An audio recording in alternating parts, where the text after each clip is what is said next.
My name is Celeste, and I've just turned 31. As the holiday feast unfolds around me, I'm expressing my gratitude to my father's sister for the thoughtful keyring she mailed me 2 months back for my birthday celebration. Aunt Rowena pauses mid-stir in the rich sauce she's been tending, her gaze dropping to the polished table surface, and with an eerily composed voice, she announces, "I purchased a $400,000 condominium for you." The keyring was merely an afterthought included with the package.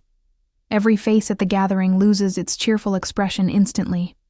My relatives transform pale as ghosts, one after another.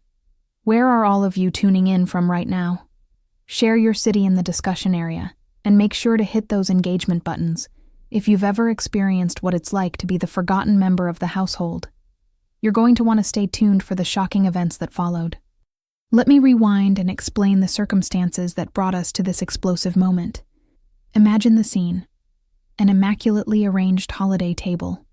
My stepmother Vivian's finest porcelain dishes gleaming under candlelight, with the aroma of her signature maple-glazed spiral ham permeating every corner of the room.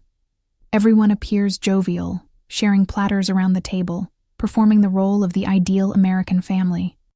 My father handles the carving of the bird with his characteristic meticulousness.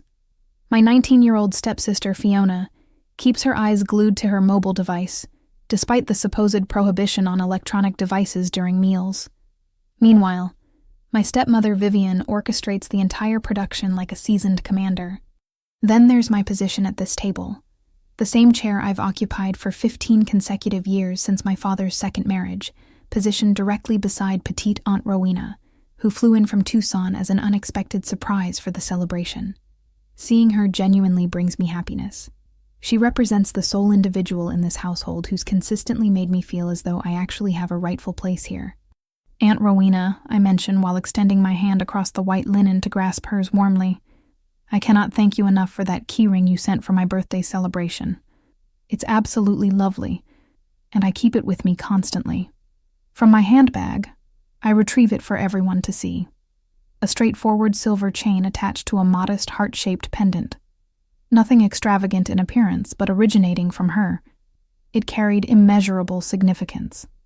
The atmosphere shifts to complete silence. Not the pleasant quiet that accompanies people savoring excellent cuisine, but the kind of stillness that creates an unsettling sensation in your core. Aunt Rowena's utensil freezes midway toward her lips, her eyes sharpening as they survey the faces assembled around us. My father ceases his carving partway through a portion. Vivian's expression becomes rigid as though someone painted it onto her features. "Keyring?" Aunt Rowena's tone carries an ominous quality of restraint. She places her fork down with calculated precision on her plate. "Celeste, sweetheart, what keyring are you referring to exactly?" That's the instant I comprehend something has gone terribly, catastrophically wrong. The manner in which Fiona abruptly straightens her posture. The way Vivian's hand quivers as she reaches toward her wine glass. The way my father attempts to clear his throat as if preparing to deliver unwelcome information. But I'm jumping too far ahead once more. To comprehend why this particular moment feels like an explosive device detonating at the table, you need to understand the true nature of my household dynamics. And believe me, it bears no resemblance to the harmonious picture they present to outsiders. Existing as the stepdaughter within these walls resembled being a perpetual visitor who'd remained far beyond their welcome period. My mother passed away when I reached age 7, and my father entered his second marriage to Vivienne, just 2 years following her death. Vivienne introduced her own particular variety of understated cruelty, camouflaged as consideration for my development and welfare. While Fiona received premium brand clothing during back-to-school preparations, I received carefully chosen items from the discount sections. "We're teaching Celeste the importance of financial responsibility," Vivian would clarify to extended family members, as though frugality represented a developmental exercise designed exclusively for my benefit. When Fiona desired an automobile for her 16th birthday celebration, she received a brand new compact sedan adorned with a decorative ribbon. When my 16th birthday arrived, Vivian proposed I could occasionally borrow her aging family vehicle whenever it wasn't required for household tasks, which turned out to be essentially never available. The recurring pattern remained consistent throughout my upbringing. Fiona's requirements took precedence always. Fiona's desires were classified as essential necessities, while my requests were deemed extravagant luxuries beyond our means. When I expressed interest in pursuing artistic instruction, my father explained we needed to concentrate on more practical skill development.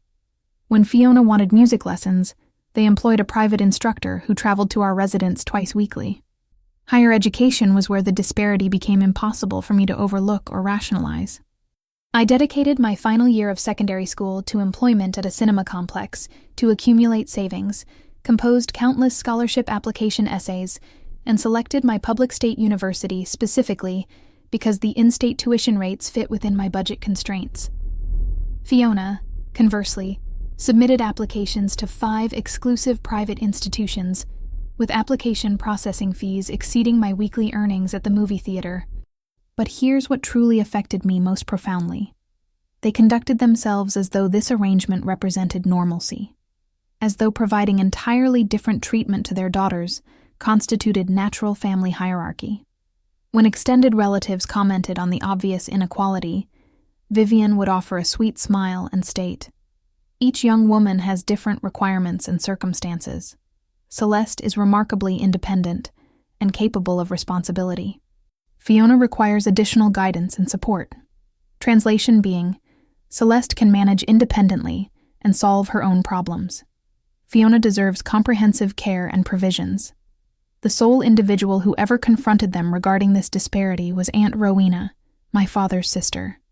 She was the person who sent me graduation presents, who remembered my birthday every single year without fail, who inquired about my existence as though it genuinely mattered to her.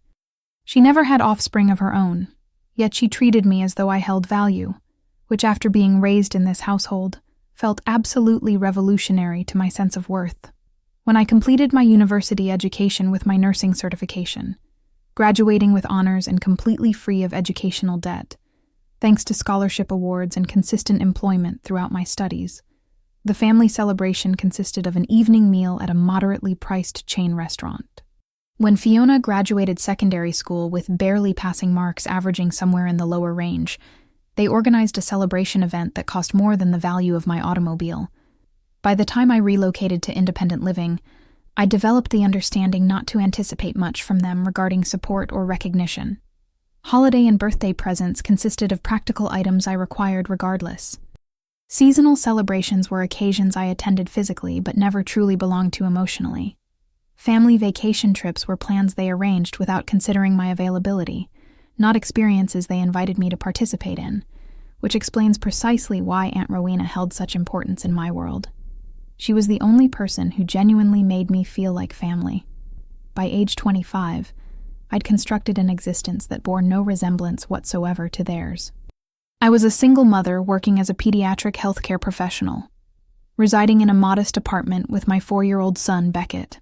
His biological father had vanished completely the instant he learned about the pregnancy, leaving me to determine everything independently, which honestly aligned pretty closely with what I'd come to expect by that point in my life. The apartment was cramped, but maintained clean conditions, with second-hand furniture pieces and playthings from yard sales. Beckett didn't care whatsoever that his feeding chair came from a thrift store or that his sleeping area was really just a section of the main living space separated by a bright fabric divider. He was content, in good health, and surrounded by love, which was all that held importance for me. My family's connection with Beckett was complicated and inconsistent. They professed to love him naturally. Vivian would share photographs of him on social media platforms with captions proclaiming herself the world's most devoted grandmother. But when it came to actual assistance, like providing childcare so I could accept additional work shifts, they were mysteriously always occupied with other commitments. Fiona, now enrolled in a university that cost more annually than my total income, would occasionally stop by to engage with Beckett for perhaps an hour before expressing complaints about how exhausting young children were to manage. My father would visit on a monthly basis, bringing small playthings and remaining just long enough to feel he'd fulfilled his grandparent obligations. The one individual who appeared consistently without fail was Aunt Rowena.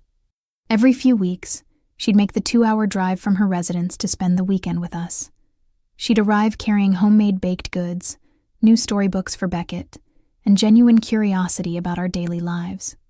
She'd provide childcare without being requested, assist with household maintenance projects, and treat both Beckett and me as though we held significance. When Beckett contracted pneumonia at 3 years old, requiring a 7-day hospital admission, she took leave from her employment to provide support.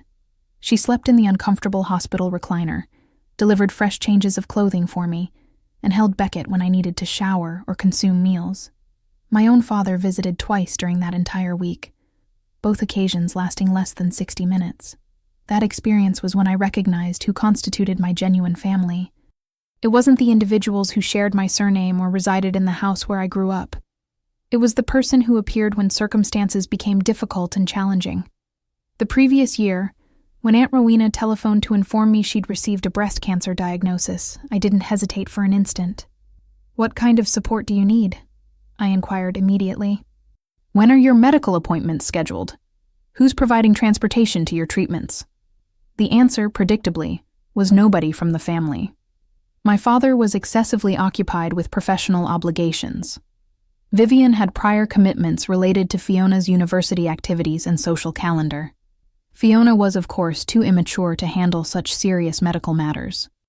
Consequently, I became Rowena's transportation provider, her advocate within the medical system, her support structure. Twice weekly for 6 months straight, I would secure Beckett into his safety seat following my nursing shift and drive 2 hours to Rowena's residence, then another hour to the cancer treatment center, endure 3 hours for the treatment administration, another hour returning to her house, and 2 hours traveling back home.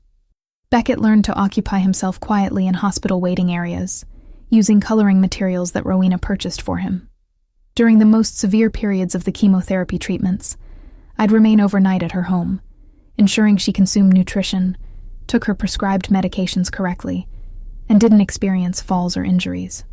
Beckett would curl up beside her on the sofa, his small hand patting her hairless head with gentle compassion. "Aunt Rowena is courageous," he'd whisper to me with admiration. "Absolutely she is," I'd concur wholeheartedly. And she deserved superior treatment from her family than what she was receiving.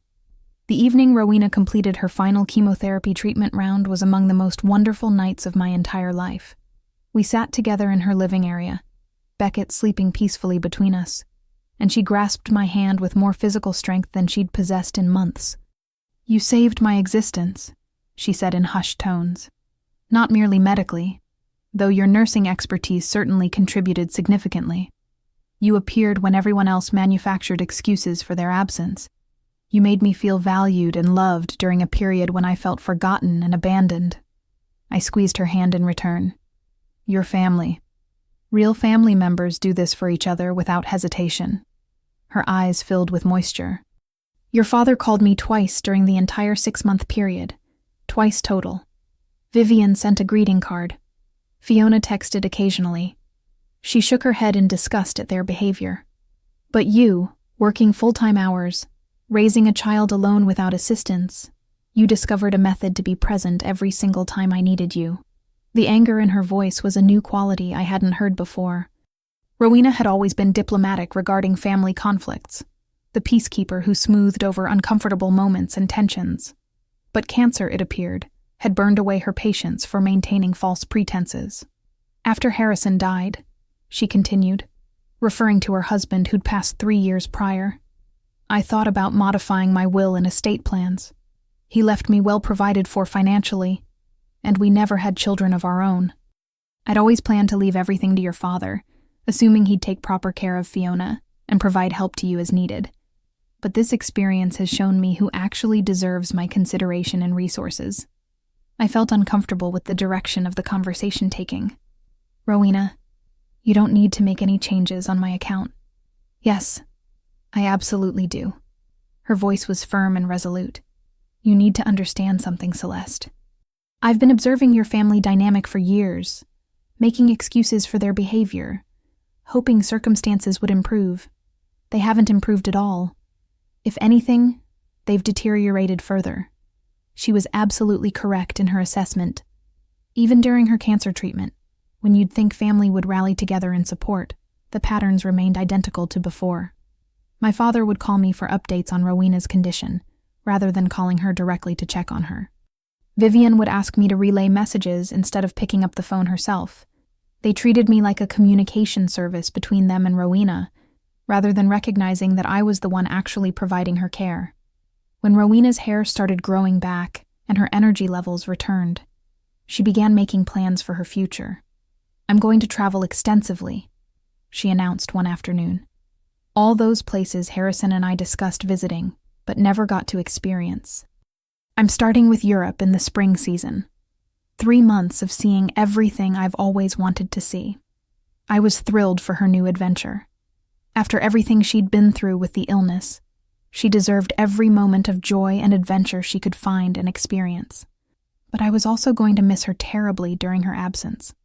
Rowena was my anchor within the family structure, the person who reminded me that I was worthy of love and consideration. "Before I depart for my trip," she said, "I want to do something special for your birthday celebration. 31 is a significant year, beginning your early 30s.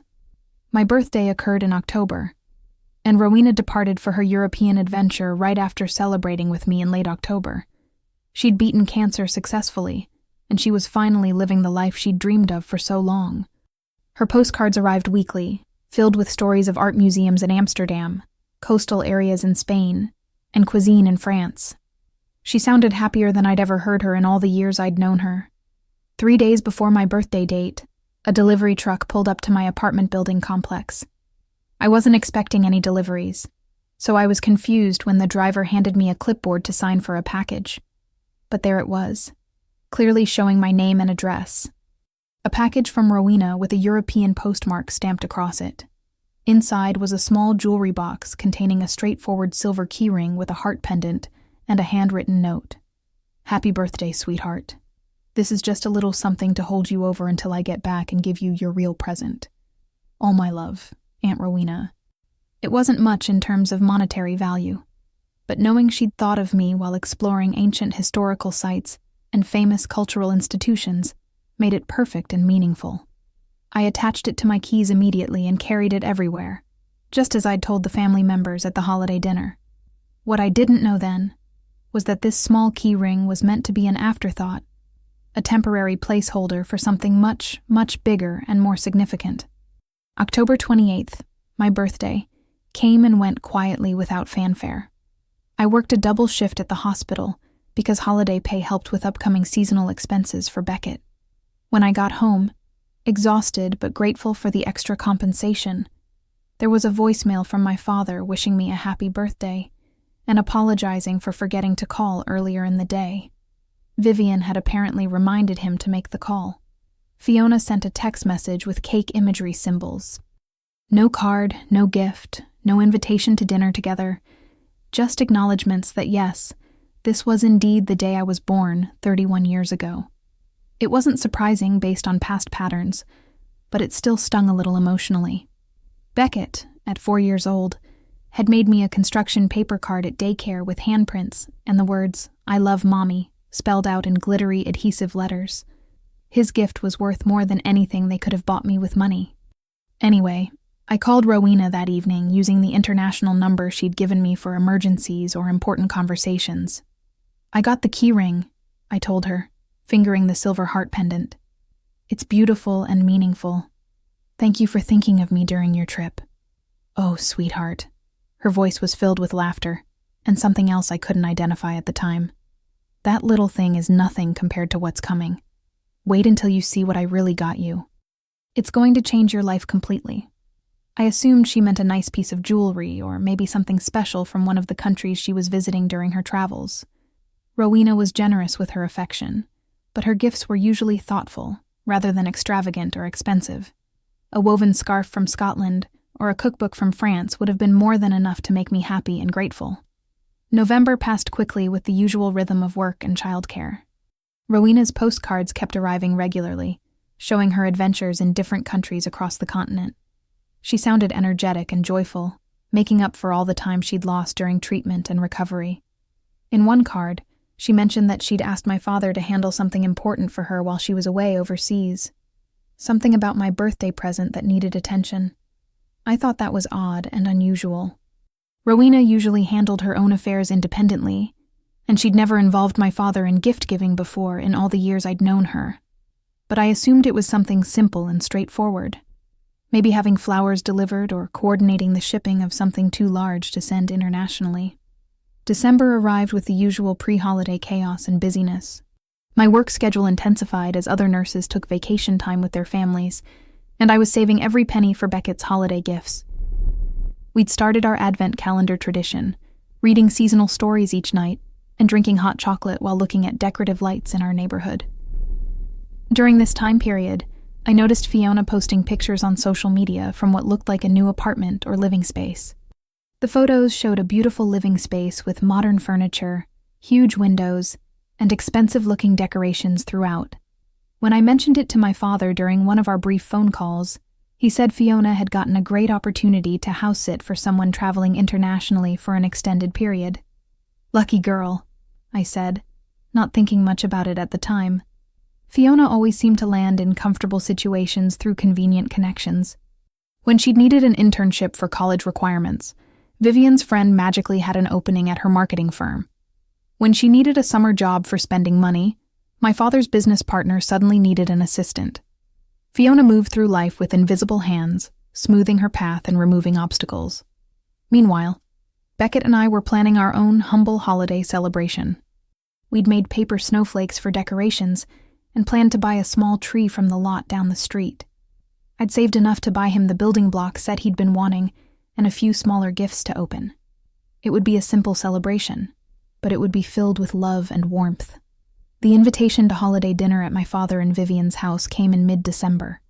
The same generic phone call I received every year without variation. "We're having dinner at 3:00, Vivian informed me. "Rowena is flying back as a surprise for everyone. She wanted to spend the holidays with family." My heart jumped with excitement.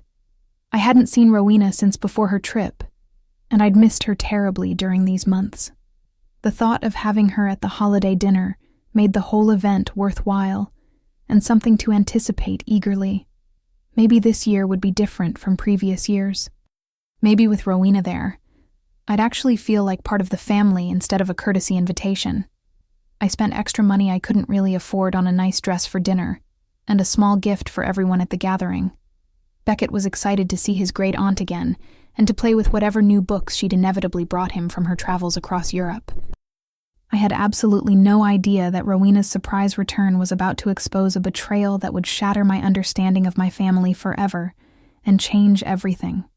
Holiday morning dawned cold and bright with crisp winter air. Beckett woke up at 6:00, as children do on holiday mornings, bouncing on my bed with excitement about the overnight visitors' deliveries. We opened our modest pile of presents by the small tree, and his joy over the building block set made every extra shift I'd worked worth the exhaustion. Getting ready for dinner at my father and Vivian's house, I felt oddly hopeful about the gathering. Rowena's postcards over the past 3 months had been filled with stories of self-discovery and adventure and new perspectives. Maybe her new outlook would bring some positive energy to our family dynamic. Maybe this holiday celebration would be the turning point I'd been hoping for my entire adult life. Beckett looked adorable in his little button-down shirt and tiny dress pants, clutching the book about prehistoric creatures that the overnight visitor had brought him. "Will Aunt Rowena have presents from far away?" he asked as we drove to the house where I'd grown up. "I'm sure she'll have wonderful stories to share," I told him while navigating traffic. "And maybe something special. But remember, spending time with her is the real gift we're receiving." The house was decorated exactly as it had been every year since Vivian moved in decades ago. White lights, silver and gold ornaments, everything coordinated and perfect in appearance. Seasonal music played softly in the background, and the dining room table was set with Vivian's finest porcelain. Fiona was already there when we arrived, wearing a new designer dress and shoes that probably cost more than my monthly grocery budget for feeding 2 people. "Celeste." My father hugged me warmly, and for a moment, I let myself believe this was genuine family affection instead of performance. "Beckett, my boy, look how you've grown since I saw you last." Vivian Eyre kissed me near both cheeks, careful not to disturb her makeup application. "You look lovely," she said in the tone she used when she was being politely civil rather than genuinely complimentary. Fiona's been telling us about her new living arrangement. Such a wonderful opportunity she's been given. Fiona beamed with pride, launching into a detailed description of the apartment she was house-sitting. It's in the best part of downtown, she gushed enthusiastically. 2 bedrooms, 2 bathrooms, a gourmet kitchen, and floor-to-ceiling windows with an amazing view of the city. The owner left it fully furnished with the most beautiful things money can buy. I feel like I'm living in a magazine spread. I made appropriate impressed noises while setting Beckett up with his coloring books in the living room area. Fiona had always been lucky with opportunities falling into her lap, and house-sitting a luxury apartment was exactly the kind of thing that happened to her regularly. Speaking of apartments, my father said, glancing at Vivian with a look I couldn't quite interpret. How's your housing situation going these days? Still renting that place near the hospital? It's working out fine, I replied carefully, having learned not to mention financial struggles around them over the years. Any admission of difficulty would be met with suggestions for budgeting or lifestyle changes, as if my problems were simply matters of poor planning rather than the reality of single motherhood on a nurse's salary in an expensive city. The doorbell rang at exactly 2:30, and Vivian rushed to answer it with theatrical enthusiasm. "Surprise!" came a familiar voice that made my heart soar, and there was Rowena, tanned and radiant with health, carrying a suitcase and wearing the brightest smile I'd seen on her face in years. "Aunt Rowena!"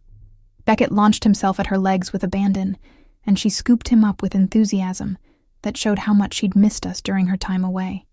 "My darling boy, you've gotten so tall in just a few months." She hugged me next, holding me tight with genuine affection.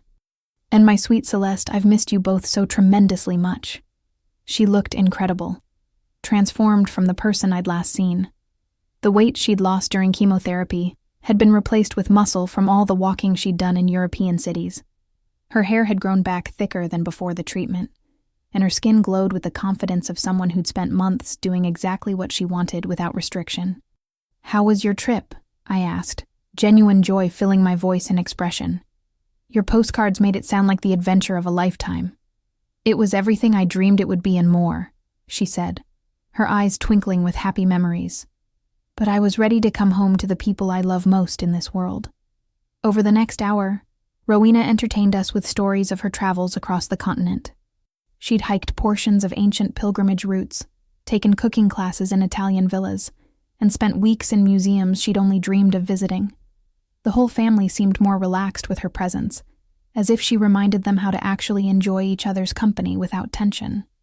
As we sat down to dinner around the beautifully set table, Rowena caught my eye across the gleaming china and winked conspiratorially. "I have something very special to tell everyone," she said with a mysterious smile.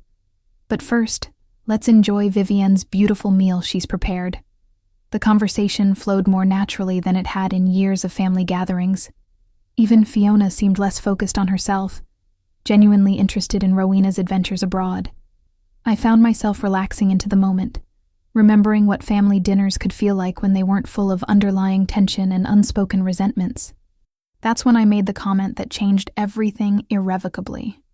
Reaching across the table to squeeze Rowena's hand affectionately, I said with genuine warmth, "Aunt Rowena, thank you so much for the keyring you sent for my birthday. It's beautiful and meaningful. I carry it everywhere with me." The silence that followed was not the comfortable quiet of a family enjoying time together in harmony. It was the silence that comes before an explosion, heavy with secrets about to be exposed to harsh light. And Rowena's expression as she slowly set down her fork told me that this holiday dinner was about to become unforgettable for all the wrong reasons imaginable. The silence stretches for what feels like an eternity of discomfort. Rowena's fork hovers over her plate suspended in time, her eyes moving slowly from my face to my father's, then to Vivian's, then to Fiona's with increasing intensity.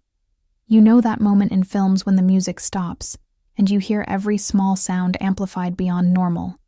The ticking of the grandfather clock in the corner, someone's nervous breathing becoming audible, the soft clink of ice settling in water glasses creating tiny echoes. "Keyring," Rowena repeats slowly like she's testing the word on her tongue. "Celeste, sweetheart, what keyring are you talking about exactly?" I pull it from my handbag, holding up the simple silver chain with the small heart pendant for everyone to see clearly. This one? You sent it for my birthday with that sweet note about it being something to hold me over until you got back from Europe. Rowena stares at the keyring, like it's a venomous snake that might bite her if she looks away. Then she looks around the table again, and I watch her face change from confusion to comprehension. The warm travel glow expression hardens into something I've never seen before on her features. Pure cold fury burning in her eyes. I didn't send you a keyring, she says quietly but with absolute clarity. I bought you a $400,000 condominium. The words hit the table like a physical blow to everyone present. Fiona's phone clatters onto her plate with a jarring sound. Vivian's wine glass slips from her fingers, red wine spreading across the white tablecloth like blood-staining fabric.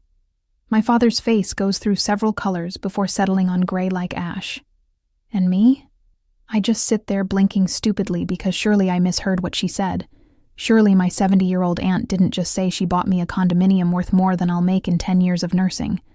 Surely this is some kind of European humor I don't understand the context for. I'm sorry, what? I managed to say, my voice coming out smaller than intended. Rowena's voice is deadly calm now, each word precisely enunciated. Before I left for Europe, I called your father to discuss my plans. I told him I wanted to do something special for your birthday celebration, something big and meaningful. You'd spent 6 months taking care of me during the worst period of my life, driving 4 hours round trip twice a week, staying overnight when I was too weak to be alone, bringing Beckett to chemotherapy appointments because you couldn't afford a babysitter for those long days. She's looking directly at my father now with laser focus, and he's shrinking in his chair like a scolded child caught in wrongdoing. I told him I'd found a beautiful condominium downtown in a wonderful neighborhood. 2 bedrooms, perfect for you and Beckett to have proper space. Safe neighborhood with good schools, close to the hospital where you work. I put down the full purchase price and had the deed transferred to your name before I left the country. My brain is struggling to process this information like a computer overloading. A condominium with my name on the deed. A real condominium with 2 bedrooms where Beckett could have his own proper room. But Fiona said she was house-sitting for someone. House-sitting. Rowena's laugh is bitter and sharp. Fiona, sweetheart, whose apartment have you been living in for the past 2 months? Fiona's face crumbles like fragile paper.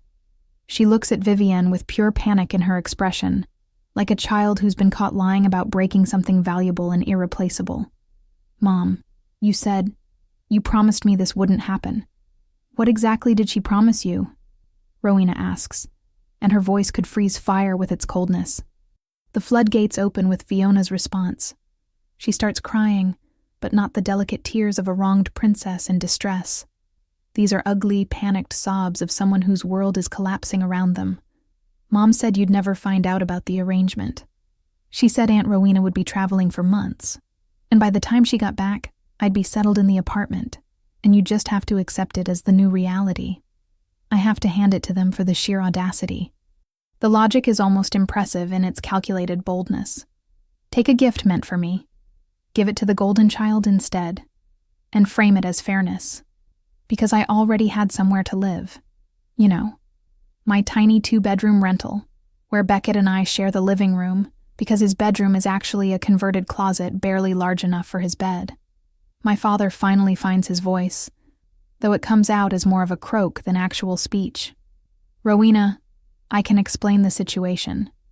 Vivian convinced me it would just be temporary, until we could buy Fiona her own place. I thought we'd have time to explain everything to you when you return from your trip. Oh, please do explain, she says, leaning back in her chair with arms crossed. Explain to me how you took a condominium I bought specifically for Celeste and decided Fiona should live in it instead. Explain to me how you forged thank you cards in Celeste's name to maintain the deception. Yes, I received 3 lovely letters from Celeste, thanking me for the wonderful apartment, and telling me how settled and happy she was there. My mouth falls open in shock. They wrote thank you letters pretending to be me.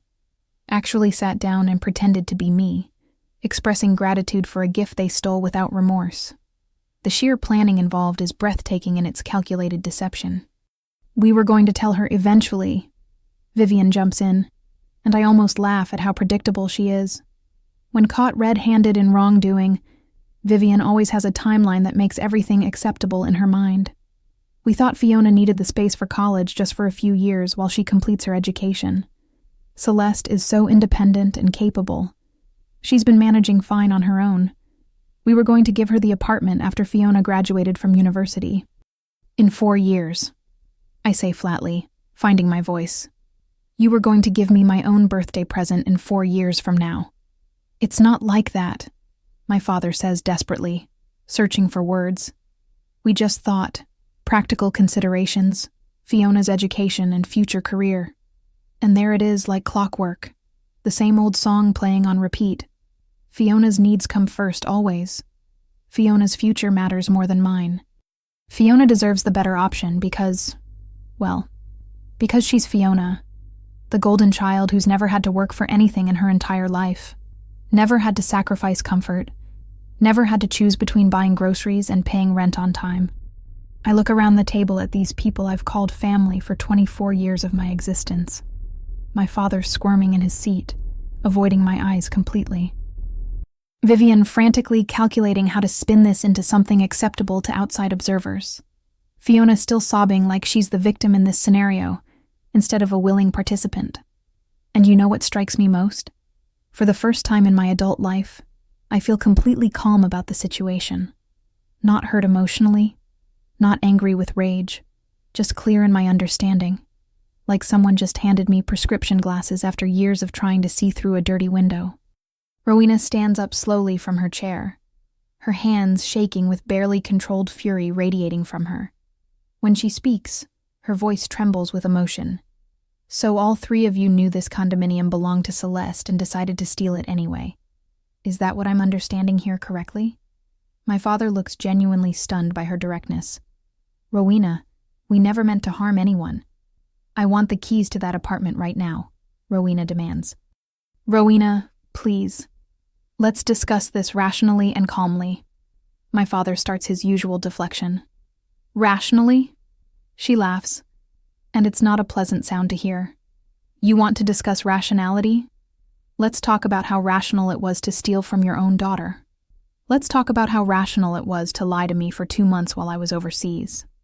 Let's talk about how rational it is for Fiona to be living in an apartment that doesn't belong to her legally. Fiona's face crumples with genuine panic. We were supposed to have more time before you returned. You weren't supposed to thank her at dinner tonight. Fiona, Rowena's voice is ice cold now. Your mother lied to you from the beginning. That apartment was never meant for you. It was purchased specifically for Celeste with her name on the deed as a thank you for taking care of me when the rest of this family couldn't be bothered to show up. The truth of that statement hits the table like a physical slap to everyone's face. While I was driving Rowena to chemotherapy appointments twice weekly, staying overnight when she was too weak to be alone, bringing Beckett to waiting rooms because I couldn't afford babysitters for those long days, where was everyone else? My father was too busy with work obligations. Vivienne was overwhelmed with Fiona's college preparations and social calendar. Fiona was too young for such serious matters. But taking credit for my gift, they had time for that without hesitation. The keys, Rowena repeats now with finality. Now. Vivienne tries one more deflection attempt. We spent money decorating it properly. Fiona needed furniture, bedding, kitchen supplies. We've invested thousands of dollars. Money you spent on stolen property. Rowena cuts her off sharply. Would you like me to call the police and explain the situation to them? Because I have documentation of the purchase, the deed transfer, and copies of every forged letter you sent in Celeste's name. The threat of police involvement changes everything instantly. My father's face goes pale, and even Fiona stops sniffling to listen. Vivienne fumbles in her expensive handbag and produces a set of keys, placing them on the table like she's surrendering a weapon to authorities. Rowena scoops them up quickly and turns to me with a gentle expression. Celeste, would you like to see your apartment? Would I like to see my apartment? The apartment I didn't even know existed until 5 minutes ago? The apartment that's been mine for 2 months while I've been paying rent on a place where my 4-year-old son sleeps in a converted closet? Yes, I say quietly but firmly. Yes, I think I would very much. As I stand up to follow Rowena toward the door, Fiona grabs my arm desperately. Celeste, please. You have to understand my position. I didn't know it was meant for you specifically. I thought it was just family property, and Mom decided I should use it for college convenience. I looked down at her hand on my arm, then at her face wet with tears. For a moment, I see the little girl who used to follow me around when she was small, before Vivian taught her that we weren't really sisters, just two people who happened to live in the same house by circumstance. Fiona, I say gently, did you really not know the apartment was specifically meant for me? Her expression shifts slightly. Look, we all knew you'd never fight back against the family. You never do resist. Mom said you just accepted things eventually, like you always do with everything else that happens. The honesty is breathtaking in its casual cruelty. They hadn't just stolen from me. They'd calculated that I would be too passive to defend myself, too conditioned to avoid conflict. I carefully remove her hand from my arm with deliberate motion. But this time, you were wrong about me. Rowena is waiting by the door, her car keys already in hand. Are you ready, sweetheart?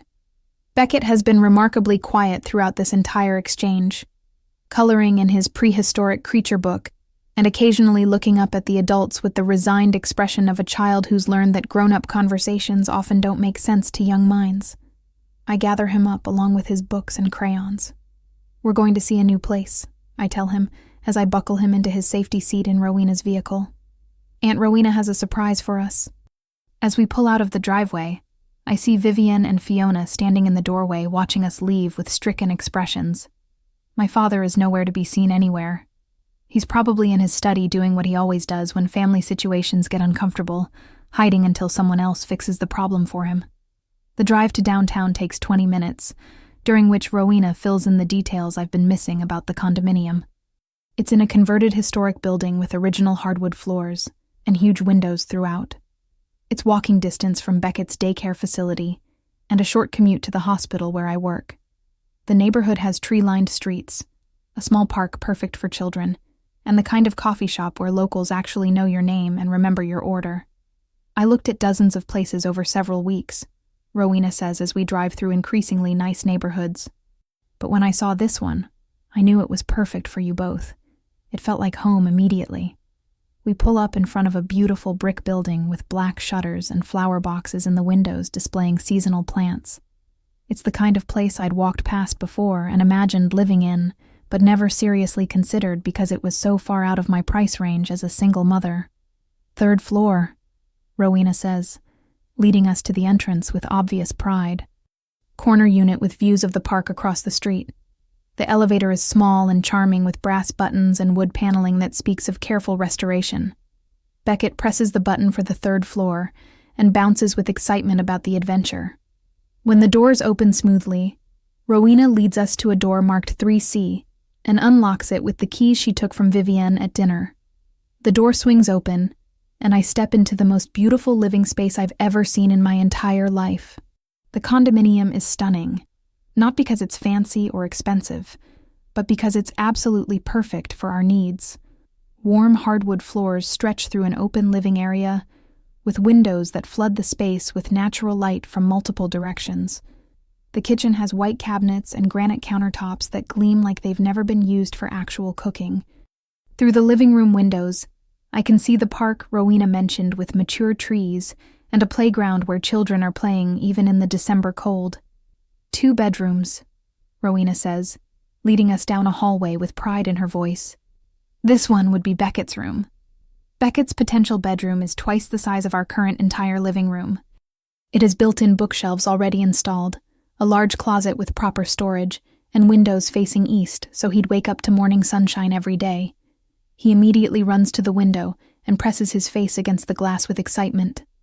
"Mommy, look at the swings outside."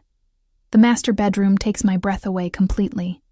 It's spacious without being overwhelming, with enough room for a real dresser, maybe even a reading chair by the window.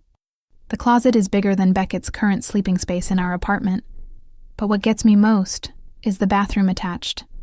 A full bathroom with a deep tub, perfect for long soaks after difficult shifts at the hospital dealing with sick children.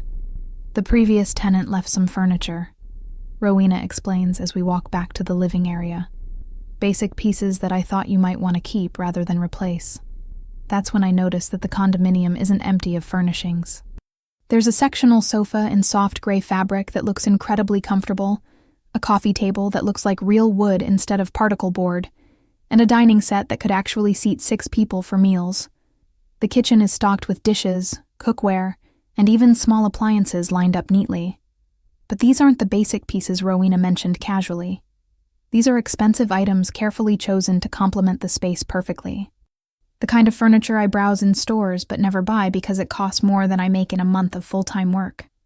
Rowena, I say slowly, running my hand along the sofa fabric. This furniture is brand new and expensive. She smiles sheepishly, caught in her generosity. I may have gone a little overboard with the move-in preparations. I wanted you to be able to walk in and feel at home immediately without worrying about buying furniture. I sink onto the sofa, and it's exactly as comfortable as it looks to the eye. Beckett climbs up beside me, already claiming his spot on the cushions. Is this our new house, Mommy? I think it might be, I tell him, though I'm still struggling to believe this is real and not some elaborate dream. My phone rings suddenly, jarring me back to reality with its intrusive sound. My father's name appears on the screen, and Rowena nods at me to answer it and hear what he has to say. Celeste, where are you right now? His voice is tight with stress and barely controlled panic. We need to talk about this situation immediately. What situation is that exactly? I ask calmly. You know what I mean. The apartment situation. We can work this out reasonably. Maybe Fiona can stay there just until the end of the semester. Then we'll plan a transition period. I look around the beautiful living room at Beckett already arranging his prehistoric creature figures on the coffee table with intense concentration. At Rowena watching me with encouraging eyes and a supportive smile. No, I say simply. What do you mean no? He sputters. I mean no to all of it. Fiona can't stay here until the end of the semester. No, there won't be a transition period. No, we can't work this out to everyone's satisfaction. This apartment belongs to me legally. It's been mine for 2 months while I've been paying rent somewhere else because you decided your daughter deserved my gift more than I did. Celeste, be reasonable about this. Emma has already moved in, started classes from that location. Her whole routine is built around living there at this point. The audacity is absolutely breathtaking. They steal my condominium, let Fiona settle in and build her life around it, then ask me to be reasonable about disrupting her routine and convenience. Where exactly did you think I was living during these months? Did you assume I'd just vanish when you gave away my home? Silence on the other end of the line for several seconds. Fiona can move out this week, I continue firmly. She can take her personal belongings with her, but everything else stays. The furniture, the kitchen supplies, the linens and towels. Everything you bought with money you should have spent elsewhere stays in my apartment where it belongs. You can't just kick her out with nowhere to go, he protests weakly. Watch me do exactly that, I reply, and hang up the phone, turning it off completely. Rowena is beaming with pride at my assertiveness. I haven't heard you sound that strong and confident in years of knowing you. She's absolutely right. I sound different to myself, like I'm hearing my own voice clearly for the first time. Calmer, but firmer, like I finally found my backbone after 31 years of searching for it unsuccessfully. What happens now? I ask. Now you move in this weekend if you want to start your new life, she says. I'll help you pack your old place and arrange everything. And Celeste, they're going to keep calling, keep making demands, keep trying to guilt you into backing down from this position. Don't let them succeed. I won't, I say with conviction. And I actually believe myself this time. Beckett has discovered the refrigerator, which is fully stocked with groceries for immediate use. Mommy, there's ice cream in here. Multiple flavors. Of course there is. Rowena planned everything down to stocking the freezer with a 4-year-old's favorite treats and snacks. As Beckett chatters about the ice cream flavors he's discovered in the freezer, my phone starts buzzing with text messages coming in rapid succession. Vivian, Fiona, even my father's business partner who's never contacted me directly before in all these years. I don't read any of them. Instead, I walk to the large living room windows and look out at the park where children are playing. at the tree-lined streets where people are walking dogs and carrying coffee cups, at the neighborhood where my son and I are going to build a real life together. For the first time in years, I'm exactly where I belong. Moving into the condominium takes exactly 1 weekend of concentrated effort. Turns out, when you don't own much furniture to transport, relocation is surprisingly simple and straightforward. Our old apartment looked even smaller and more depressing when viewed through the lens of where we were going next. The contrast was almost comical, like comparing a storage closet to a proper home.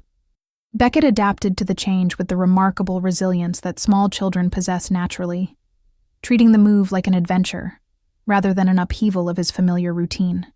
He'd run from room to room in the new condominium, claiming spaces and announcing his plans with enthusiasm.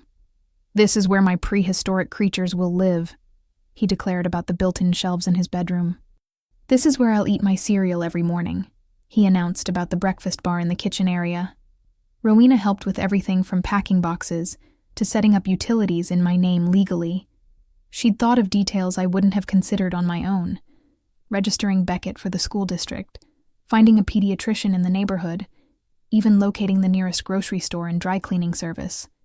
"You don't have to do all this for us," I told her, as she organized kitchen cabinets with military precision and efficiency. "Yes, I absolutely do," she replied firmly. "Your family stole 2 months of your life in this place. I'm trying to make up for lost time and opportunities." The calls from my father, Vivian, and Fiona continued relentlessly throughout the week. Voice messages that progressed from apologetic to demanding to downright hostile in tone. I'd listened to the first few out of curiosity, but they all followed the same predictable pattern. Acknowledgement that mistakes were made, followed by explanations of why Fiona's needs should still take priority over mine, ending with accusations that I was being selfish and unreasonable about the situation. I stopped listening after the 5th one and deleted the rest. On Wednesday evening, a week after we'd moved into our new home, my father showed up at my door unannounced. Didn't call ahead, didn't text to ask if it was convenient. Just appeared in my hallway like he had a right to be there whenever he wanted. "We need to talk," he said, when I opened the door cautiously. "No, we don't," I replied, and started to close the door, but he put his hand against it firmly. "Celeste, please, just 5 minutes of your time." Against my better judgment and instincts, I let him inside. Beckett was already in his pajamas, watching cartoons on the television that came with the apartment, a flat screen larger than our entire kitchen in the old place. "Nice place," my father said, looking around with the expression of someone trying to calculate square footage and monthly costs in his head. "Really nice quality." "Thank you," I said without elaborating. "But here's the thing, sweetheart," he continued. "Fiona is struggling with this situation." And there it was, like clockwork. The same old playbook being used again. When logical arguments failed to persuade, appeal to my emotional guilt about Fiona's well-being and happiness. I'd heard this song before countless times, though usually it was about her needing help with homework, or requiring a ride somewhere, or facing some social drama that required the entire family to rearrange their schedules around her needs. Struggling how exactly? I asked, genuinely curious about what crisis they'd manufactured this time. "She's living in a dormitory room the size of a shoebox, sharing a bathroom with 20 other girls. The cafeteria food is making her sick to her stomach. She can't concentrate on her studies because the conditions are so awful and distracting." I blinked at him in disbelief. "You mean she's living like a normal college student experiences?" "That's not," he fumbled for words. "It's not the same thing as what we're discussing." "Why isn't it the same thing exactly?" I asked directly. He fumbled for an answer that wouldn't sound completely hypocritical to any reasonable person. "She's not used to those conditions. She's never had to live that way before in her entire life. And whose fault is that exactly?" The question came out sharper than I intended, but I wasn't sorry for it at all. Who made the decision that Fiona should never have to experience discomfort or inconvenience? Who created a 20-year-old woman who falls apart when faced with standard college living conditions that millions of students manage? "We just want what's best for her future," he said defensively. "What about what's best for me?" The words hung in the air between us heavily. When exactly did you want what was best for me? Exactly. His face flushed red with embarrassment or anger. That's not fair to say. We've always cared about your well-being and success. Really? I challenged. When I was 16 and needed a car to get to my job, where was your concern for my well-being? When I was working double shifts to pay for college while Fiona got her tuition handed to her without question, where was your concern then? When I was a single mother struggling to pay rent while taking care of your sister during cancer treatments, where exactly was your concern for what was best for me? Those situations were different circumstances, he insisted. How were they different? I pressed. You've always been more independent, more capable of handling things. Fiona needs more support and guidance. And there it was finally spoken aloud, the fundamental truth of my family dynamic for the first time. Fiona needed support because she was delicate and precious and required protection. I didn't need support because I was strong and capable and could handle anything. Fiona deserved help because she struggled with normal life challenges that others managed. I deserved to struggle alone because I could handle it without assistance. The twisted logic had shaped my entire life from childhood. Every time I'd succeeded despite lack of support, it proved I didn't need help. Every time Fiona failed despite massive advantages, it proved she needed more assistance and resources.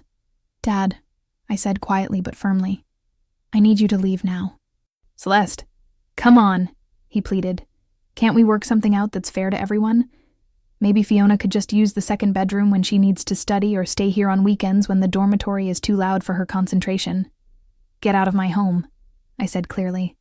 Don't be unreasonable about this, he argued. Get out now.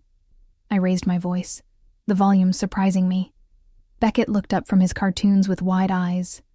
I rarely raised my voice at anyone, and never at family members before now. My father stared at me like I'd physically slapped him across the face.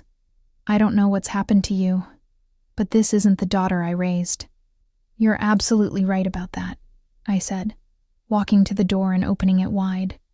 The daughter you raised would have handed over the keys to Fiona by now without protest. She would have moved back into a studio apartment and apologized for causing trouble and inconvenience. She would have spent the next 4 years paying rent while Fiona lived in the home that was supposed to be hers. He stood there for a moment, looking like he wanted to argue further but couldn't find the words. But something in my expression must have convinced him I was serious about this boundary. This isn't over, he said as he stepped into the hallway. Yes, Dad, I replied calmly. It is completely over. I closed the door firmly and engaged both locks audibly. Through the peephole, I watched him stand there for several minutes, probably debating whether to knock again and continue the argument. Eventually, he gave up and walked away toward the elevator. Beckett looked up from his cartoons with concern. Was Grandpa angry at us? Grandpa was confused, I told him honestly, sitting beside him. Sometimes grown-ups get confused when things don't go the way they expected them to. Are we in trouble with the family? He asked worriedly. I sat down beside him on our beautiful sectional sofa in our light-filled apartment in the neighborhood where we belonged finally. No, baby. We're not in trouble at all. We're exactly where we're supposed to be. The legal transfer of the condominium took place on a Tuesday morning in Rowena's lawyer's office downtown. I'd never owned property before in my life, and the experience of signing documents that made me the official owner of something worth $400,000 felt surreal and dreamlike. Rowena had insisted on making everything legally bulletproof, ensuring that no one could ever again question my right to live there or claim ownership. Congratulations, the lawyer said professionally, handing me a thick folder containing deeds, insurance documents, and maintenance agreements. You're officially a property owner now. Property owner. At 31 years old, after years of renting cramped apartments and worrying about lease renewals and rent increases, I owned a home. Not just any home, but a beautiful one in a neighborhood where children played safely in parks, and neighbors knew each other's names and looked out for one another. The financial relief was immediate and overwhelming to experience. Without monthly rent payments consuming my income, my nursing salary stretched to cover not just necessities, but small luxuries I'd never been able to afford before. Beckett's daycare costs became manageable instead of crushing my budget. I could buy groceries without calculating every single item in my cart. For the first time in years, I wasn't living paycheck to paycheck in constant stress. Fiona's adjustment to college dormitory life was, according to my sources, not going smoothly at all. My cousin Miranda, who worked at the university in student services, reported that Fiona had been to the housing office multiple times requesting room transfers and upgrades. She'd complained about noise levels, bathroom cleanliness, and roommate conflicts to anyone who would listen. The girl who'd lived in luxury her entire life was discovering what most college students considered completely normal living conditions. According to Miranda, Fiona had also approached the financial aid office, asking about additional housing allowances and special accommodations. When told that her family's income level made her ineligible for need-based assistance, Fiona had apparently broken down crying to the housing counselor dramatically. "I was supposed to have my own apartment," she'd sobbed to the counselor. "This isn't how it was supposed to work out for me." The irony wasn't lost on me at all. For 20 years, Fiona had been shielded from any discomfort or inconvenience by our parents. Now, faced with the reality of shared bathrooms and cafeteria food, she was genuinely shocked that money couldn't immediately solve her problems and restore her comfort. Meanwhile, my text messages had become increasingly hostile in tone. Fiona's friends had apparently convinced her that I was being unreasonable and selfish about the situation. Her messages ranged from pleading, "I just need somewhere quiet to study for finals," to accusatory, "You're ruining my college experience because you're jealous of me," to downright nasty, "Everyone thinks you're a terrible sister and horrible person." I screenshot the worst ones and saved them in a folder labeled Evidence, without responding to any of them directly. Rowena had warned me that Fiona would escalate her behavior before she accepted the new reality. The escalation came on a Thursday evening when Fiona showed up at my apartment building, crying dramatically in the lobby until Mrs. Gardner from the first floor let her inside out of concern. She knocked on my door with the kind of persistent, demanding rhythm that suggested she wouldn't give up easily. "Celeste, I know you're in there. We need to talk right now." I opened the door but didn't invite her inside my space. Fiona looked terrible in appearance. Not the carefully styled perfection she usually maintained, but genuinely disheveled. Her hair was unwashed and pulled back messily, her clothes wrinkled, and she had dark circles under her eyes from lack of sleep. "You have to help me," she said immediately without preamble. "I can't live like this anymore. The dormitory is horrible. My roommate snores loudly all night. The bathrooms are disgusting beyond belief, and I can't concentrate on anything. My grades are suffering because of this. I'm sorry you're having a difficult time," I said honestly but firmly. "College dormitories can be challenging to adjust to initially." "You don't understand at all," she said desperately. "I never signed up for this experience. When I chose this university, I thought I'd be living in the downtown condominium. I planned my whole college experience around having my own space, my own kitchen, my own bathroom, without sharing. And there it was, clearly. Fiona genuinely believed she'd been promised something that was never hers to begin with. In her mind, the condominium had always been intended for her use, and my claiming it was somehow theft from her. "Fiona," I said gently but clearly, "that condominium was never promised to you by anyone. It was my birthday gift from Aunt Rowena. You were living there illegally and without permission." "It wasn't illegal," she protested. "Mom and Dad said I could live there." "Mom and Dad don't own that condominium," I explained patiently. "They never owned that condominium at any point. They had no legal right to offer it to you." Her face crumpled into fresh tears of frustration. "But what am I supposed to do now? I can't live in the dormitories for 4 more years. I'll go crazy." "You'll adapt," I said simply. "Millions of students live in dormitories successfully. Most of them survive the experience just fine." "Most of them weren't raised like I was," she said. And the honesty of that statement was startling. Emma was acknowledging, perhaps for the first time, that she'd been raised with privileges that most people don't have, that she'd been sheltered from normal inconveniences and challenges that other young adults face regularly. "You're right," I agreed. "Most students weren't raised to believe they deserve luxury housing as a basic right. Most students work part-time jobs to help pay for college expenses. Most students share bathrooms and eat cafeteria food and study in libraries because their living spaces are too small or too noisy. Are you saying I should get a job?" The question came out with such genuine confusion that I almost laughed aloud. Here was a 20-year-old college student asking if she should get employment like it was a completely foreign concept to consider. "Fiona, how do you think I paid for college?" I asked. She looked uncomfortable. "That's different. You always worked. I was focused on my studies and social development." "What's your grade point average?" I asked directly. She looked even more uncomfortable. It's not about grades. It's about the full college experience, social development, networking opportunities. In other words, she'd been coasting academically while living in a condominium she didn't deserve, funded by money that should have gone elsewhere. The full college experience she was worried about losing was actually the life she'd stolen from me. "I'm not going to help you, Fiona," I said finally. "You have housing through the university. You have meal plans. You have everything you need to succeed in college if you choose to apply yourself. What about what Dad said about working something out where I could stay here sometimes?" "Dad doesn't make decisions about my home," I said firmly. "Fine," she snapped, the tears drying up as anger took over her expression. "Keep your precious condominium. But don't expect me to forgive you for this. Don't expect me to ever speak to you again after college ends." "I don't expect anything from you anymore, Fiona," I said honestly. And that's actually quite liberating. I closed the door gently but firmly, leaving her standing in the hallway. Through the peephole, I watched her pound on the door a few more times before giving up and leaving. Later that evening, my father called again. His voice was tighter and more frustrated than I'd ever heard it. "Fiona came home crying tonight. She says you were cruel to her." "I was honest with her," I corrected. "She's just a kid, Celeste," he argued. "She's struggling with a major life change." "She's 20 years old, Dad," I replied.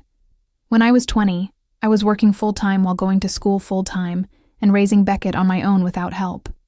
Emma is struggling with having to live like a normal college student for the first time in her life. We've decided she needs to get a part-time job," he said grudgingly, "to help build character and responsibility." I nearly dropped the phone in shock. After 20 years of protecting Fiona from any kind of work or responsibility, they were finally going to make her get employment, because she could no longer live in stolen luxury. "That sounds like a good decision," I said neutrally. "But she shouldn't have to work while living in substandard conditions if she could just use the condominium on weekends." "Dad, stop trying to negotiate," I said firmly. "What?" "Stop trying to find compromises. Stop acting like Fiona's comfort is more important than basic honesty and fairness. The condominium is mine legally. It will always be mine. Fiona will never live here, not even on weekends, not even during finals week, not even in emergency situations." "You're being unreasonable," he insisted. "I'm being clear," I said. "There's a difference." The silence stretched long enough that I wondered if he'd hung up the call. Finally, he sighed deeply. "I don't know what's happened to our family." "What happened," I said quietly, "is that someone finally pointed out that we've never actually been a family. We've been a hierarchy with Fiona at the top, you and Vivian in the middle, and me at the bottom. The only difference now is that I'm not participating anymore." I hung up before he could respond to that. Months later, I'm sitting in the breakfast nook of my condominium, drinking coffee and watching Beckett build elaborate block cities on the dining room table that actually has enough space for his ambitious projects. Morning sunlight streams through windows that face east, just as Rowena promised they would, and I can hear children playing in the park across the street below. My life has settled into a rhythm I never thought possible. Work doesn't feel crushing when I'm not constantly worried about money. Beckett thrives in his new school where teachers know his name and parents invite him to birthday parties regularly. Our evenings are peaceful instead of stressful, filled with homework at the kitchen table and bedtime stories in his beautiful bedroom. The financial transformation has been remarkable. Without rent payments, I've been able to build a savings account for the first time in my adult life. I bought Beckett new clothes that actually fit instead of hand-me-downs from older cousins. I can afford to take him to movies and museums without calculating whether we'll have enough money for groceries afterward. But the emotional transformation has been even more profound. I'm calmer, more confident, more present in my own life. When colleagues at the hospital comment on how different I seem, I tell them I finally learned the difference between being independent and being abandoned. The family situation has reached a predictable equilibrium. Fiona did eventually get a part-time job at a coffee shop near campus, though according to my cousin Miranda, she complains constantly about having to work weekends and deal with difficult customers. Her grades improved slightly once she was forced to develop actual study habits, but she still maintains that her college experience has been ruined by having to live like a normal student. My father and Vivian have apparently told extended family members that I'm going through a difficult phase and that they're giving me space to work through my issues. The narrative allows them to maintain their image as reasonable parents dealing with an unreasonable daughter. I don't bother correcting anyone's assumptions anymore. Rowena and I have grown even closer, bonded by the shared experience of my family's betrayal. She splits her time between traveling and spoiling Beckett, who now calls her his adventure grandma because she brings him treasures from every trip. Last month, she took us both to an amusement park for a long weekend, Beckett's first real vacation. The text messages from Fiona eventually stopped, probably because I never responded to any of them. My father still calls occasionally, usually when there's some family event he thinks I should attend for Beckett's sake. I decline politely but firmly. Beckett has plenty of family in Rowena, plenty of friends at school, and plenty of love at home. He doesn't need exposure to people who view his mother as disposable. The most surprising development has been my relationship with my extended family. Cousins and aunts who had always seemed distant have reached out after hearing Rowena's version of events. Apparently, my immediate family's treatment of me has been obvious to outsiders for years, but no one felt comfortable commenting on it directly. We always wondered why you seemed so careful around them, my cousin Harper told me during a recent phone call. Like you were afraid of taking up too much space or asking for too much attention. Because that's exactly what I was doing.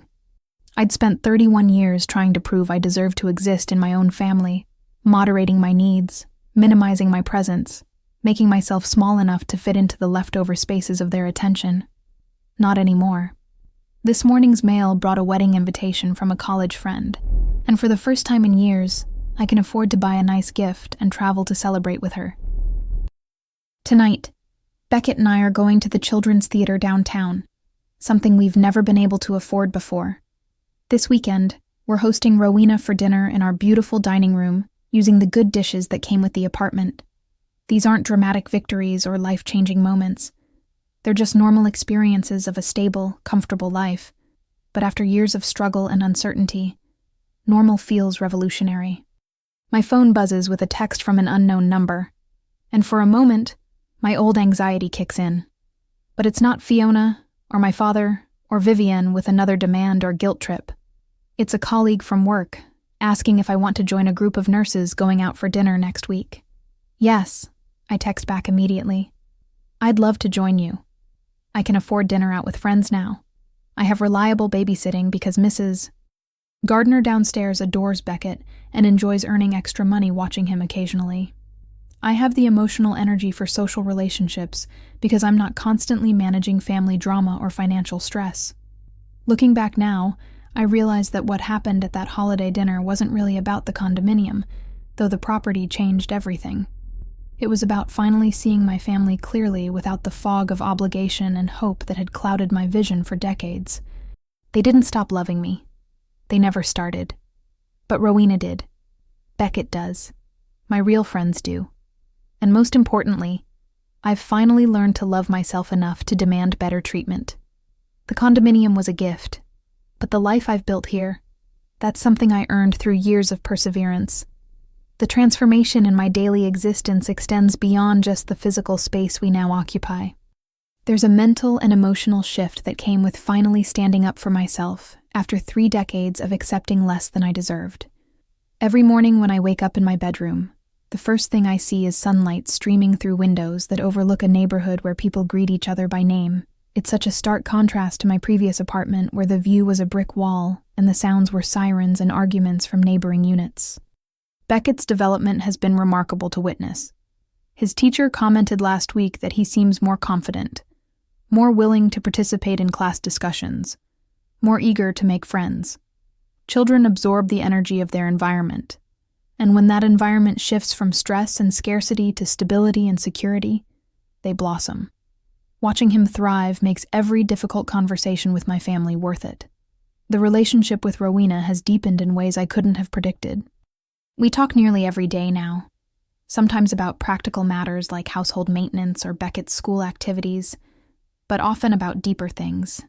She's become the mother figure I lost when I was 7, the one who sees my value and celebrates my successes without qualification or comparison to others.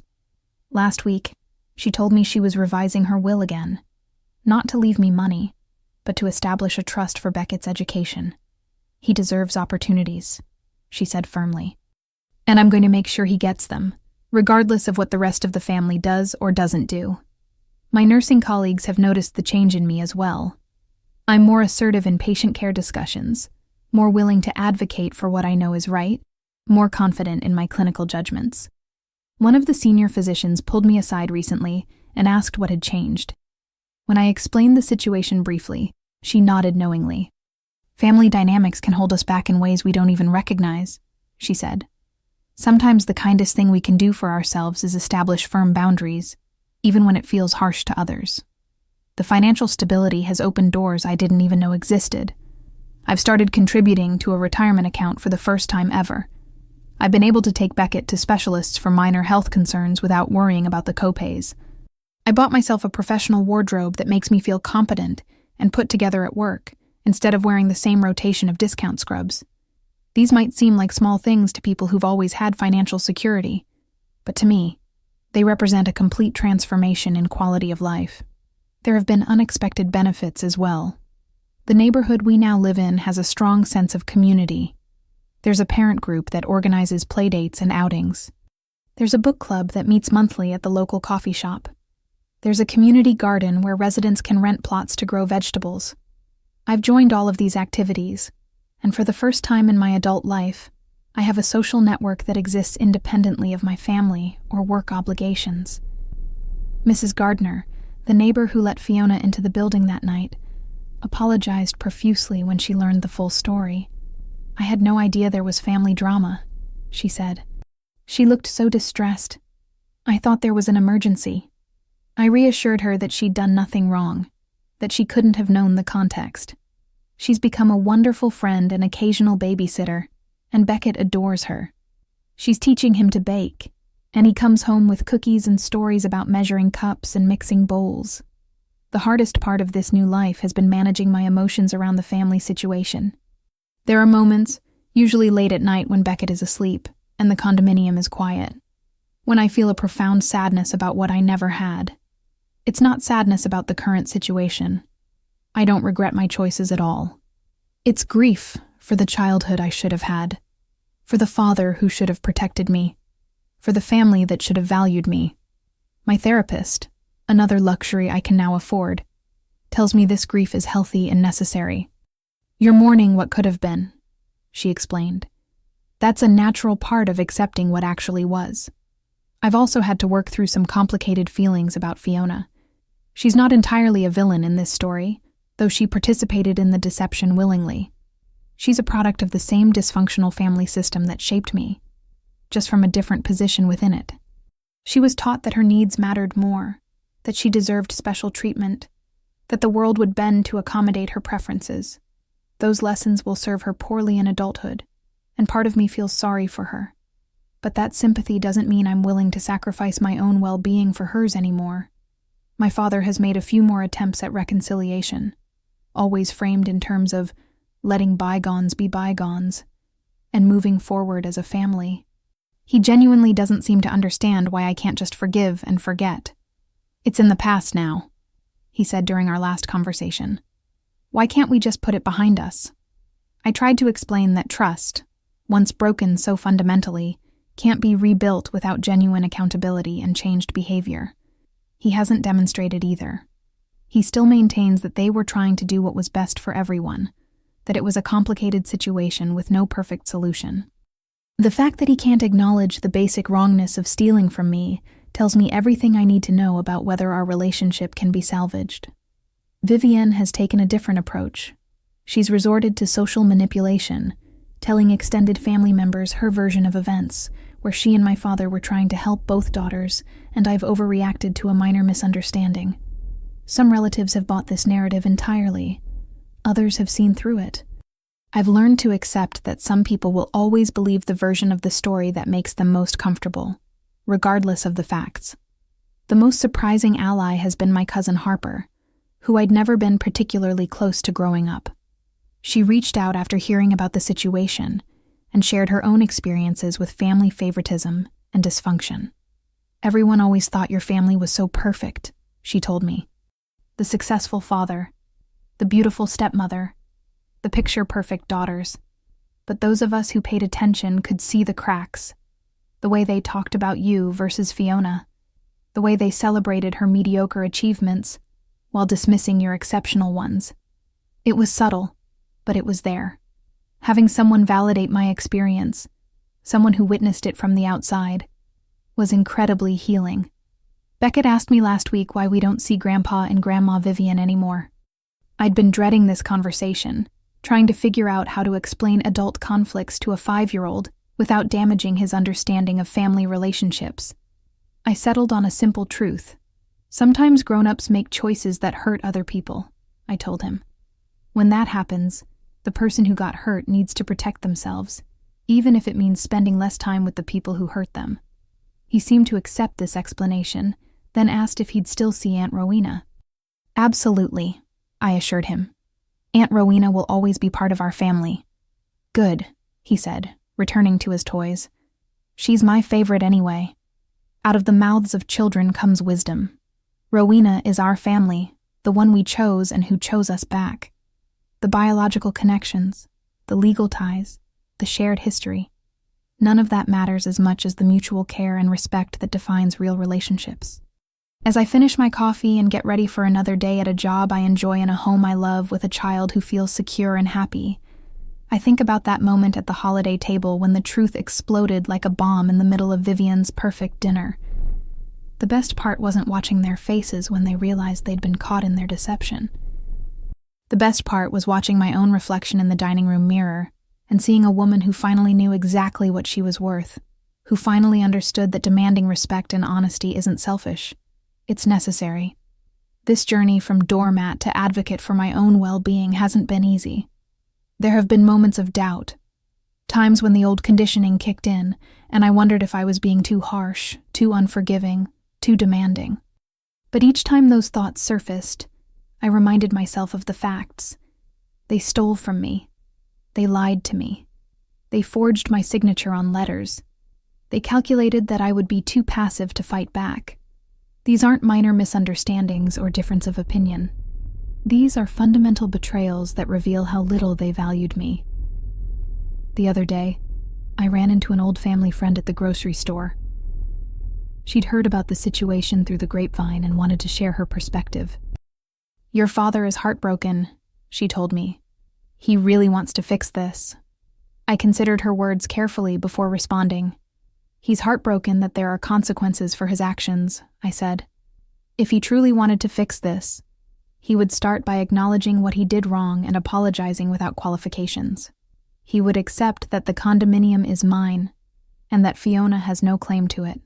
He would stop trying to negotiate compromises that benefit everyone except me. Until he does those things, there's nothing to fix." She looked uncomfortable but nodded. "I suppose you're right," she admitted. "The community I've built here in this neighborhood has become my chosen family. There's Angela, another single mother who works as a teacher. We trade babysitting and share meals sometimes. There's Marcus, who lives on the second floor and fixes things around the building in exchange for homemade dinners. There's the whole network of parents from Beckett's school who organize group outings to museums and parks. These people show up for each other without expectation of reward or recognition. They embody the values that my biological family only pretended to hold. I've started volunteering at a women's shelter one Saturday a month, using my nursing skills to provide basic health care to residents. The work is emotionally challenging but deeply rewarding. Many of these women are escaping abusive relationships, trying to rebuild their lives from nothing. They remind me that my situation, as painful as it's been, could be so much worse. I have a stable career, a beautiful home, a healthy child, and at least one family member who genuinely loves me. That's more than many people have. Rowena has been encouraging me to pursue additional education, maybe work toward becoming a nurse practitioner. You have the intelligence and the drive, she's told me repeatedly. Why limit yourself? For years, I dismissed such suggestions as unrealistic given my financial constraints and single-parent responsibilities. But now, with stable housing and a stronger support network, it's actually feasible. I've started researching programs, looking at what it would take to advance my career. It feels good to have ambitions beyond just surviving day to day. Fiona sent me an email last month, the first direct communication we'd had since that confrontation at my door. It was long and rambling, full of grievances about how unfair her life had become. She's working nearly 20 hours a week at the coffee shop, which she considers excessive. Her grades are barely passing, which she blames on the poor living conditions. She ended the email by saying that if I truly cared about her as a sister, I would help her by letting her stay in the condominium during finals week. I read the email twice, then deleted it without responding. The audacity of asking for favors while simultaneously complaining about how I've wronged her was almost impressive. My father left a voicemail recently saying that Fiona is considering taking a semester off from school because she's struggling so much. He framed this as a catastrophe that I could prevent by being more flexible about the living arrangements. I didn't return the call. Fiona's academic struggles are not my responsibility to solve, especially not at my own expense. If she needs to take time off to reassess her priorities and develop better coping strategies, that might actually be good for her in the long run. The legal documentation Rowena insisted on has proven invaluable. When my father tried to claim that the deed transfer was done without proper authorization, Rowena's lawyer shut that down immediately with copies of all the paperwork, properly notarized and filed. When Vivienne suggested that I owed them compensation for the furniture they'd purchased for the condominium, the lawyer pointed out that they'd knowingly improved property that wasn't theirs, which gave them no legal claim to reimbursement. Having professional legal backing has made it much easier to hold my ground against their manipulation attempts. I've been documenting everything, keeping records of all communication, noting dates and times of contact attempts. My therapist suggested this as a way to maintain clarity about patterns and behaviors. It's been enlightening to see it all written out. The manipulation tactics, the guilt trips, the attempts to rewrite history, they're all there in black and white. If I ever doubt my own recollection of events, I can refer back to these records and see the truth clearly. Beckett's birthday is coming up next month, and I'm planning a party at our condominium for the first time. I'm inviting his friends from school, our neighbors, and of course Rowena. I'm not inviting my father, Vivienne, or Fiona. Beckett hasn't asked about them, which tells me he doesn't miss their presence in his daily life as much as I worried he might. Children are remarkably adaptable and honest in their affections. They don't maintain relationships out of obligation the way adults do. Looking toward the future, I can envision possibilities that seemed impossible a year ago. Maybe I'll pursue that advanced degree. Maybe I'll save enough for a down payment on a small vacation property someday. Maybe I'll find a romantic partner who values me the way I deserve. Or maybe I'll continue exactly as I am, building this beautiful life with Beckett and Rowena and our chosen family. Either way, I'm content. I'm no longer waiting for my biological family to see my worth. I've seen it myself, and that's what matters. The woman I am now would be unrecognizable to the person I was at that holiday dinner a year ago. I've found my voice, my strength, my sense of self-worth. I've learned that sometimes the most loving thing you can do for yourself is walk away from people who diminish you, even when those people are family. I've discovered that family isn't just about blood relations. It's about mutual respect, genuine care, and consistent support through difficult times. If this story resonated with you, make sure to engage and follow for more stories about finding your strength when family lets you down. Have you ever had to choose between keeping the peace and standing up for yourself?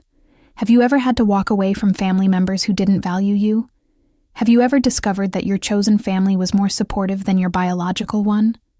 I'd love to hear your thoughts and experiences in the discussion below. Your story matters too, and sharing it might help someone else who's struggling with similar dynamics. Remember, demanding respect isn't selfish. Setting boundaries isn't cruel. Protecting your well-being isn't optional. You deserve to be valued, and if the people who should value you won't, then it's time to find people who will.